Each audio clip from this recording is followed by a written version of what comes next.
I was Nwaogu, but Rico from RicoScores, and I'm coming today with the final list of all of the undrafted free agents that the Washington Commanders have signed and announced as official signees.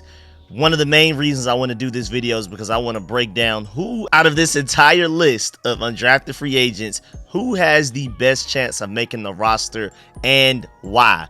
Also, I wanted to take this video as an opportunity to break down how the Washington Commanders signed a running back turned tight end and also a very explosive tackle, both undrafted free agents. Y'all know I'm on my way to working through breaking down a lot of the really notable undrafted free agents, and then we're going back to the draft picks. I got to break those guys down as well. There's other interesting and notable undrafted free agents like the USC running back as well that I want to break down in an individual video, but I just felt like I should go ahead and throw these two guys in there with the rest of this video, the main part of it, just to go ahead and break them down as well. Maybe not worth getting an individual video, but definitely not worth skipping over either as far as undrafted free agents go. And then as far as making the team wise for these undrafted free agents, I have four guys that I feel like are most likely to make the team, and I'm breaking their reasons down into categories as to why they're most likely to make the final 53-man roster out of all of the undrafted free agents that we have. I have high ceiling, I have team need, I have versatility, and then lastly, I have contract clues. Sadly, nobody really fits the versatility part enough to where I feel like they make the team, but the other three categories will be utilized. But before we dive into all of that, make sure you stiff arm that like button, stiff arm the subscription button, and stiff arm the bell next to that subscription button so you get notification each and every time I release an informative and opinionated video just like this one. Make sure you pull up for the call-in show, which is literally about to go. Oh, actually, I'm recording this before the call-in show. I will not have any type of time to edit this before the call-in show, so I guess really I should be telling y'all, make sure y'all go check out that stream where we just had the call-in show. Make sure you go tune into that, and of course, man, make sure you follow all of the social medias, Twitter, Facebook, Instagram, TikTok, all of that. I really appreciate y'all. And again, I'm working on individual breakdowns for every draft pick and every notable undrafted free agent, so be on the lookout for those videos. I'm still working on those as well. And without further ado, man, I really appreciate y'all. Let's go ahead and get to this video. Let's get it. Adam.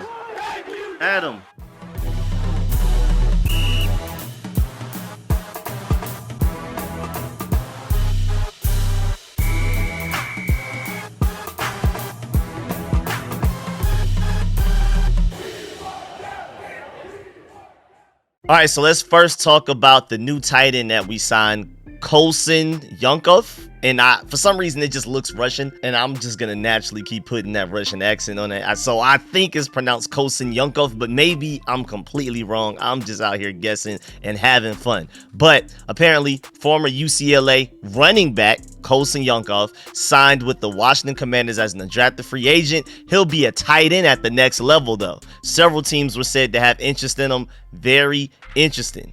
And I believe he started off as a quarterback, then he switched to running back, and then now he's going to become a tight end at the next level. Really interesting. Shouts out to Lance Zierlein. He did a breakdown of him on NFL.com, called him a priority undrafted free agent. He didn't necessarily feel like we got a steal here, like this is a guy where it's like, oh my Lord, how did he not get drafted or something like that? But he did call him a priority free agent. He said Jivnov's talent rests in his ability to get down the field and to find and tackle punt and kick returners. So this is a special teams guy. He has adequate top end speed as an F tight end, but he has very little practical experience as a route runner. He will need to prove his ball skills and show he can wall off defenders as a run blocker in space. His experience as a running back should help him after the catch, unless a team decides to use him exclusively as a special teams ace. He will need to prove to be at least functional at an offensive position to secure a roster spot. So it sounds like this guy's more of a special teams guy. Really interesting. They said his strengths: impressive length and catch radius for his height, good initial burst to create push early in the route, experience as a running back, bolsters run after catch ability, has legitimate four-phase special teams talent, and hunts tackles on coverage teams with impressive results. So it sounds like, if anything, maybe this guy actually has a chance to really make this roster just simply because he's such a great special teams player. That's definitely something that we'll watch and monitor there. Also, shouts out to my dog Resh Manuel over there, because you know he's always going to find the random connection. And he said, missed this one. Thanks to Hogs Haven for sharing it on their timeline. Yonkov played under Deshaun Foster at UCLA. Foster got his first position coach job under Commanders offensive coordinator Cliff Kingsbury at Texas Tech. So maybe Cliff Kingsbury hit up that Deshaun Foster guy and was like, hey man, tell me about Colton behind the scenes. What is his work ethic and things like that? So that's really interesting. And that's all we're going to do as far as this breakdown. Again, we're just going to go ahead and fly through these two guys, and then we're going to get to the main part of this video, the official list of the undrafted free agents, and why I feel like 4 guys actually have a pretty good chance of making this roster and why. So let's move on to offensive tackle David Nwaogu. I hope that's how you pronounce it. I'm just going to call him David N for the remainder of this video. He's coming out of Toledo, and he was offensive tackle 40 on Dane Brugler's list, and they define him as a beast, 6'4" and 5/8 inch height, 293 pounds, and 33 and 5/8 inch arms. And when you're taking a look at his relative athletic score, very poor size, good speed, and poor agility, but elite explosion. He had a 32.5 vertical and a 902 broad jump. Those are both elite numbers in that range. So, I mean, if we're just talking about what that projects him as far as being good at traits wise, just based on his relative athletic score, it sounds like he's not very mobile, sounds like he's pretty small, and his bench press was 20, which is pretty bad for an offensive tackle. So he's not very strong as well. He's not very agile, not having great feet, but it sounds like he has great explosion. So it seems like he would at least be able to explode off the ball very well and be able to shock defensive tackles. But that's about all he has to his game right now. Shouts out to hustlebait.com. They did a whole breakdown on all of their Toledo draft eligible guys, and they said the elevator pitch for David N. They said the third time was the charm for David N. He came to Toledo after spending some time initially with Temple and then with Rutgers. With the Rockets, David N was the starting right tackle all 13 games and helped pave the way for the MAC's top offense. Before Toledo, he appeared in 12 games across 5 seasons. They said his draft projection is undrafted free agent, and that's literally all they had to say about him. Then another breakdown of him. Versatility is the name of the game, and David N from Rutgers provides it. He's a well-traveled player, as Toledo will be his third school in 6 years. In his time at Temple and Rutgers, David N logged time as both guard and tackle, showing Toledo coaches that he will do whatever is necessary to get on the field. And the possible trajectory is David N has the makings of a practice squad developmental offensive lineman. He has elite explosiveness, but athletically he has a number of additional limitations, but he does have versatility working in his corner, so we'll see how that goes. Now let's get to the final list of undrafted free agents that the Washington Commanders have officially signed. Now who knows, maybe there is a chance that they go and get another one, but I'm quite confident, not very confident, I wouldn't put money on it, but I'm fairly confident that this will be the final list of undrafted free agents, and there's a reason that they just went ahead and announced it. I doubt that they go and get anybody else. Now, of course, we'll probably get some updates about some particular notable names that may come in and compete at rookie minicamp that will not officially be signed heading into it.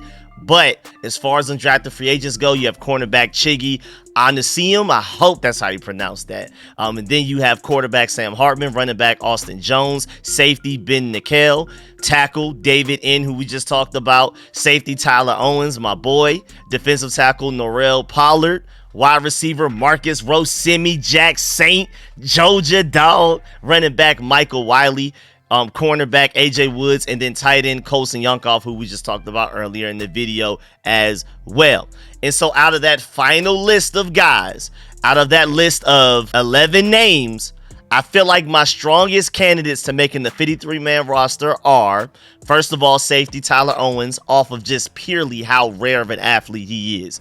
Perfect 10 relative athletic score does not come often at all. You can't teach that. Jeremy Chin may actually be the only safety in the entire NFL that's even in the same stratosphere of athleticism as Tyler Owens. He's that rare of an athlete. They're probably the only 2 safeties out of the entire NFL that are built like this, and somehow the NFL let us get both of them at the same time, the same offseason. Shouts out to Adam Peters. I love it. Tyler is literally unplayable right now, though, with how raw he is, but There is no coach in human history that can teach Tyler Owens athleticism. Literally impossible. So you take that, figure out the rest, no matter how long it takes. Like literally the same exact way that I felt about Armani Rogers last year, or Eagles starting franchise tackle Jordan Mailata before he went into his draft, is exactly how I felt about Tyler Owens weeks ago, and I still do now that we've signed him as an undrafted free agent. Watch out. Not only is this chance under the ceiling category, unlimited potential as far as reasons as to why he should make this roster, but Tyler Owens also doubles down as a team need as well, because we don't have a certified dependable true safety right now. I love Derek Forrest, but there's still some question marks there, especially as far as health goes, and with him having an entire season off, how ready will he be going into this season, learning a new system and all of that type of stuff. And I also like Percy Butler's talent and speed and IQ. I like Dominique, who we just drafted in the 5th round as well. He's intriguing, but most importantly, you just don't let Tyler Owens end up on another team's roster. We do have a need there, free safety. We have some candidates, but we don't have a certified guy. I would still love to go get all-pro safety Justin Simmons. I don't know why that deal's not done already. But at the end of the day, man, with that elite athleticism, you just don't release him and leave him out there for somebody else to get and eventually develop. We already made that mistake with Jordan Mailata not going ahead and getting him. I believe the Eagles drafted him in the 6th round. I was willing to take him even sooner than that. You can go check the receipts on one of my mock drafts a long time ago. Like the leading up to that draft process, I mocked us getting Jordan Mailata, I think in like the 7th round. But I was willing, with that ceiling, I was willing to take him even sooner than that. Because, I mean, you're very likely to regret it years from now if you let this guy end up on another team, man. Maybe you forget about him for like the next 2 years, but eventually he just comes out of nowhere, and it's like, where did this absolute alien of an athlete just come from out of nowhere? And then next up, you also have quarterback Sam Hartman. And I don't believe it's necessarily his talent. Me personally, I'm not a huge fan of his. I think that's probably part of it, because if he was just completely sorry, he wouldn't be here. But the main reason that I'm personally confident in his chances of making the 53-man roster is because they paid him a lot of money as an undrafted free agent. Like, according to undrafted free agent standards, like, he's getting paid ridiculous money. So this fits into the category of contract clues as to why I feel like he's going to make this roster. They literally had to outbid other teams to get him. So there is clear, serious interest here. Plus, the NFL put in that rule last season where you can have 3 active quarterbacks on game days, and it doesn't take away the rest of your roster. You don't have to sacrifice a left tackle, an offensive lineman, a defensive lineman, cornerback, wide receiver, running back, whatever, tight end, to be able to have a third quarterback anymore. That third quarterback is basically a free roster spot now. Why not use it? And so that's one of his clearest paths into making the final 53-man roster. Next up, you also have wide receiver Marcus Rosemy-Jacksaint, and this has a little bit to do with his floor, and he does have a good floor, but he doesn't have much of a ceiling at all. And this is coming from a diehard Georgia Bulldog fan, as diehard as it gets. But honestly, he doesn't have much of a ceiling. He has a really nice floor, and I believe he's even more ready to play on Sundays right now than even some of the younger guys that Rivera and them brought in last year. He's very pro ready. But just about everybody else on this roster in this receiving room, probably literally everybody but Dax Milne, for sure has a higher ceiling than Marcus Rosemy-Jacksaint. So if you're doing projections, maybe like 4 years down the line, Marcus Rosemy-Jacksaint out of this roster is the worst receiver. But today, he's one of our at least top 6, top 5 receivers. You can't tell me he's not. But the main reason that I really see him as a guy that can make this 53-man roster, the main reason that I'm confident in his chances of making this roster, at the very least, is like a very bottom of the depth chart wide receiver, is because of category of team need. Because as of right now, rookie Luke McCaffrey, who's only been playing wide receiver for 2 years out of his entire life, he was playing quarterback until literally 2 years ago. He's probably wide receiver 3 on our roster right now, wide receiver 4 at worst. So it's definitely a big need. And then on top of all of that, Marcus Rosemy-Jacksaint, along with Luke McCaffrey, brings some size that Jamison Crowder, Olamide Zaccheaus, Mitchell Tinsley, all of those guys do not bring. I like those guys as receivers, but as far as like we just need a guy with some size that can go up there and make contested catches and be very dependable with that. I mean, I mean, of course, Terry McLaurin's a great contested catch receiver, even at the size that he is. But right now, you have Luke McCaffrey and Marcus Rosemy-Jacksaint. I mean, I guess you could throw Bryson Tremaine in there, who's 6'6", who came in as an undrafted free agent last year, but he's still very raw. We'll see where that goes. And then the guy that I am the least confident in as far as making the final 53-man roster out of the 4 guys that I'm discussing in this video who I feel like have the best chance, I think is probably cornerback Chiggy Anusiem. I hope that's how you pronounce his name. I'm just going to keep calling him Chiggy from now on. And even though he tested very well and he has a ceiling to him, the main reason I can see him somehow sneaking onto this final 53-man roster is also just like Sam Hartman, because of contract clues that category.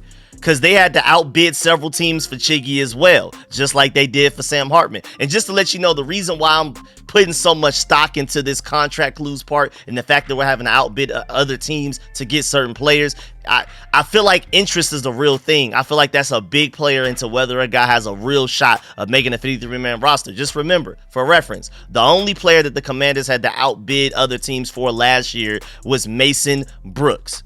And remember, Mason Brooks was one of the first 2 signings that Adam Peters ever made since he became our GM. Like, literally, he became our GM outside of hires. The only, like, roster move that we made up to a certain point was literally just signing Mason Brooks as a backup interior offensive lineman type of guy to this roster. That was literally his first roster move. So my point is that these priority free agents really stick around. Mason Brooks is surviving 2 regimes right now, and so that shows that if other teams are interested, the team that got him had to really have been interested because they had to outbid for him. So at the very least, given plenty of opportunities, these guys have a far better chance of showing that they deserve to make the 53-man roster over a lot of the other undrafted free agents and a lot of these other bottom of the 90-man roster guys that are around. And even just Mason Brooks wise, he was a priority undrafted free agent. Ron Rivera and those guys had to outbid everybody else to get him. Adam Peters was probably, and his 49ers were probably one of the teams that were outbid to get the guy. And now that Adam Peters is healed, he's like, well, let me go ahead and bring him here. I wanted him for the 49ers. Now I get to get him as a Commander. And that's why I put so much stock into why Sam Hartman and Chiggy have opportunities to make this roster, because if that many teams want the guy, and then the team that had to outbid all of those other teams end up getting him, they're going to give him as many opportunities to show why they felt it was even necessary to outbid other teams to get him. And then now, lastly, as a conclusion, just to keep it a big thou wow, I only truly believe 2 or 3 of the guys out of these 4 guys that I just named actually do end up making a 53-man roster. If I had to do like a roster projection, I feel like 1 or 2 of the guys will more than likely be like protected practice squad players that other teams can't steal from us, especially a guy like Tyler Owens, because he's the perfect blend of absolutely unplayable right now because of how raw he is. You should never put him on a football field anytime soon. But he also has the type of ceiling where you do not allow another team to steal him from you at all costs. I think wide receiver Marcus Rosemy-Jacksaint because of team need and good floor, and then also quarterback Sam Hartman, mostly because of roster technicality, where it doesn't hurt you to keep him on the team on active as far as being active on game days, and with how much money they paid him. Those are literally the only 2 players that I can say with confidence I project to make the final 53-man roster for real. The other 2 are maybes, and then literally everybody else that I listed as far as the other 7 undrafted free agents that we signed, I think they're all pretty far shots. I mean, again, with the running back turned tight end Colton that we talked about in the beginning of this video, maybe I'll throw him in there as a 5th because he's such a strong special teams player. But those are the only 5 that I give any real shot. And again, the 2 that I'm most confident in are Marcus Rosemy-Jacksaint because of team need and floor, and Sam Hartman because of roster technicality and also with how much money they paid him. Outside of that, I don't really have much for you for any of those undrafted free agents. I love a lot of their ceilings, and I'm going to continue to break down some of these guys as we go on through the process, as I'm breaking down their weaknesses and strengths, their comps, their draft projections, before I even get to these draft picks that I still got to get to. But I'm telling you right now, making the final 53-man roster as an undrafted free agent, especially now where the practice squad is expanded and we have this system where you can protect a few guys every week,